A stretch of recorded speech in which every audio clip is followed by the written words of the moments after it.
one. We may have some big news in regards to the Utah Jazz and the Los Angeles Lakers potentially working out a trade. A couple hours ago, I made a video diving into the possibility of a deal potentially getting done tomorrow. And the reason why tomorrow, well, today now, the 6th of September is so important is because that is the first day that Beasley and Vanderbilt from the Jazz can be traded. And any trade between the Jazz and the Lakers is likely going to include one of those two players. More likely than not, it's going to be Beasley. So a Lakers deal is going to be centered around Mike Conley or Jordan Clarkson, Bogdanovich, and Beasley. That's the only way the money really works in order to acquire Russell Westbrook for the Utah Jazz. So any deal that is going to happen, it can't happen no earlier than the 6th. Now, it's not a hard deadline. It's more of like that's the first day in which this trade can possibly develop and actually happen. So if you want more details, more information, I'll link the video down in the description below where I actually go more in depth into it and explain why it is that way.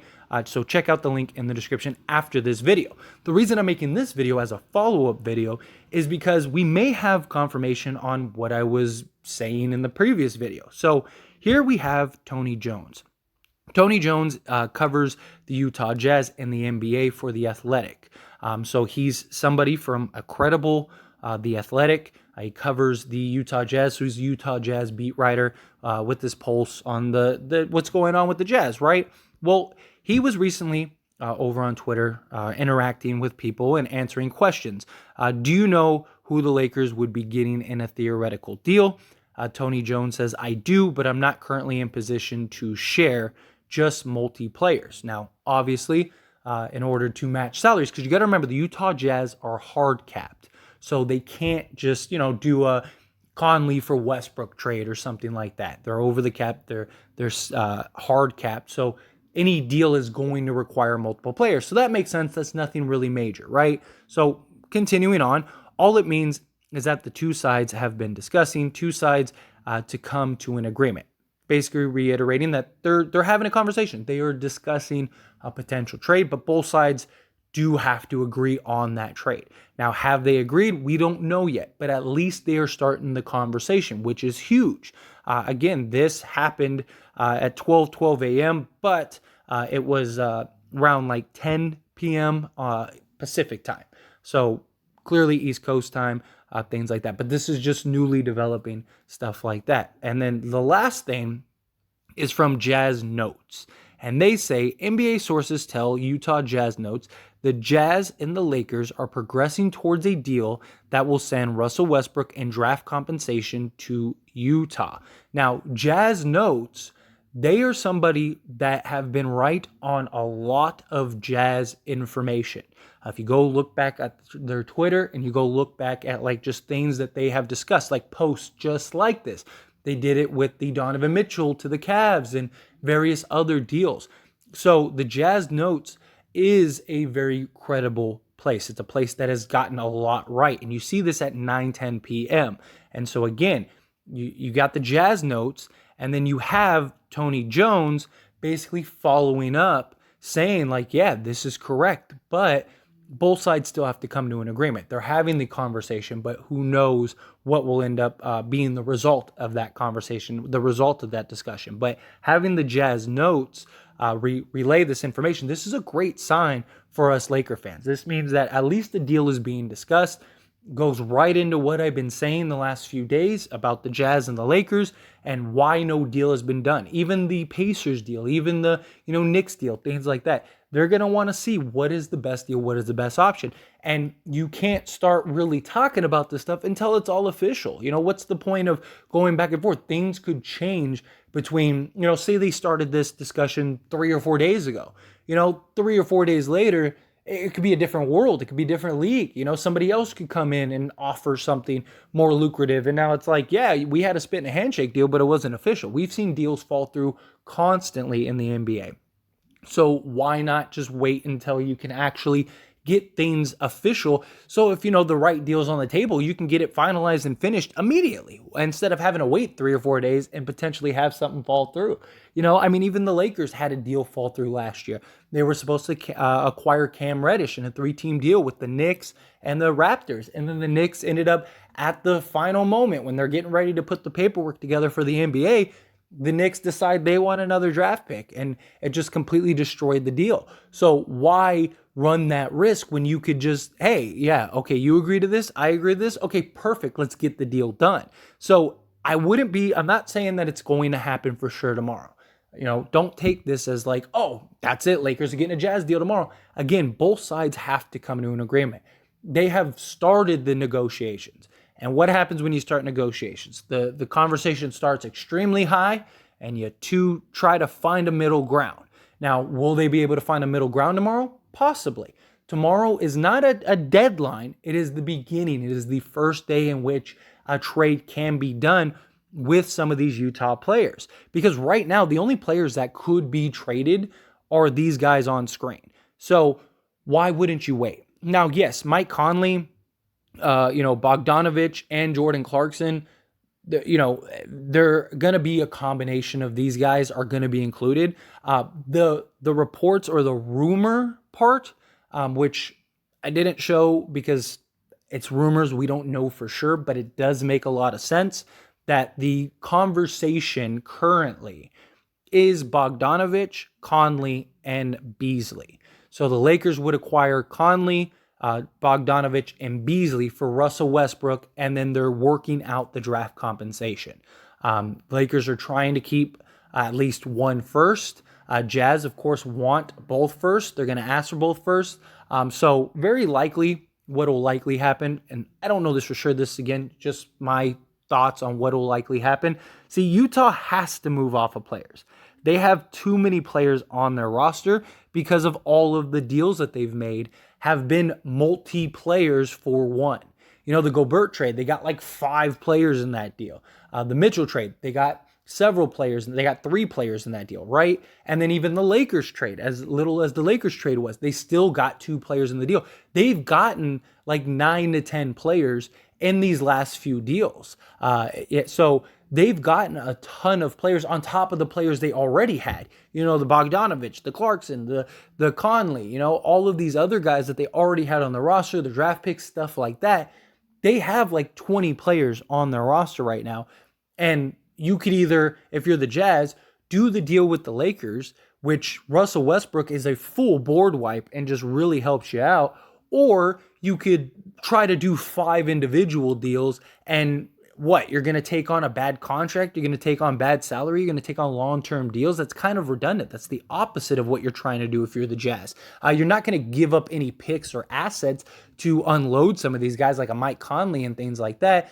So what do? Do you do the Lakers deal, or do you do some other deals that are probably not going to be in your favor? So I think what ultimately ends up happening is the Lakers acquire Mike Conley, Beasley, and they acquire Bogdanovich.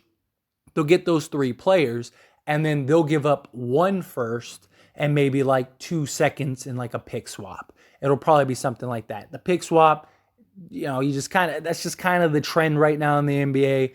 More times than not, it doesn't even get cashed, right? Because the Lakers are probably going to be better than the Jazz. So the Jazz aren't going to pick swap with the Lakers if they have a worse record than the Lakers. It just makes no sense. So the pick swap is just kind of like a just in case. What ends up happening. So they may do a pick swap. They may do, unprotected first, and then maybe like 2 second rounds or a second round, something along those lines. I think what will end up happening is Lakers will end up keeping one of the first round picks, which is good because Bogdanovich and Beasley, those 2 guys can come off the books if you need it to, right? Bogdanovich is an expiring contract and Beasley's on a team option. So the Lakers could keep him, or they could just, let his money fall off the books and then re-sign him if they need to. And it keeps that cap flexibility. But also, if you keep that first, then if you need to move off of Conley, then you can. One, his contract becomes a lot more promising to other teams because it's a last year, it's expiring at that point. and you have that first. So say a Kyrie Irving does want to come to Lakers. I'm not saying he will. I'm not saying he's going to, but I'm saying, let's say Kyrie does say, hey, I want to go to LA. Okay, well, they let Bogdanovich fall off. They let Beasley fall off. And then they use that first that they have to move off of Conley. And now they can get Kyrie Irving. And then maybe they, if Beasley and Bogdanovich are willing to take a reasonable discount or, stay on or want to stay with the Lakers and try to make another run at it with Kyrie, well, then you can re-sign them, things like that. Gives the Lakers options. So if I had to guess what likely will happen, that'll be the route that happens. Or maybe you try to work it out to where you get Vanderbilt too. Maybe you give up both first if you can get Conley, Beasley, Vanderbilt, and Bogdanovich, which the money would work. I believe it's just right because the Lakers can take on about 56 to $57 million because the 125% rule the NBA has. So the Lakers can take on more salary than just what Russ is if the deal is worth it. Worst case scenario, you throw in like a winning Gabriel just to like clear like a couple $100 million or $1 million, or sorry, a couple $100,000 or $1 million or whatever. If you have to go that route, you go that route. But ultimately, I think it'll end up being just those three guys. I imagine Utah's going to want to keep Vanderbilt. Bogdanovich, Conley, and Beasley is perfect. You get that guard that can play defense, shot the three ball extremely well, doesn't make a ton of mistakes, is a solid vet. Injury and contracts are an issue, but he's not going to be asked to do as much as he was on Utah. He's likely going to be coming off the bench. He's likely going to be your backup point guard, be the guy that can kind of take the burden and the load off of LeBron, stuff like that. You can start him if you need to. Him and Patrick Beverley could be an awesome, defensive backcourt. Both guys can shoot the three very well. Both guys are veteran guys that aren't going to make those mistakes, that are going to make the big plays, that are going to make the winning plays. Conley makes a lot of sense. Conley is a much better fit than Jordan Clarkson, and that's why I understand why the Lakers are looking at it. Not just that, but the Lakers already have several players that are like Jordan Clarkson. You got Walker, very similar, and you got Kendrick Nunn, who is a better Jordan Clarkson, more efficient, more everything. Better three-point shooter, better overall shooter, better slasher, better defender. Everything across the board, Kendrick Nunn is better at. So you have Kendrick Nunn, you have Mike Conley, you still have Patrick Beverley. Go get a shooter and Bogdanovich. So you got your shooting, and you get a Beasley who could play the 2, he could play the 3, could start for you, come off the bench. Just gives you so much flexibility. So I really like the Utah deal if they can work it out and not have to give up both picks. They don't have to give up both first. That's perfect because then if you need to, you can move off of Conley. Outside of Kyrie Irving next season, there's not really very many game changers that are worth the Lakers, throwing a bunch of money at. So I don't mind the Utah deal because Utah could be really good this year as well as next year for the Lakers, these players. So it's just something to keep in mind. But I just wanted to kind of give you this update because I thought this was very interesting and kind of goes into what I've been, relaying here on this channel.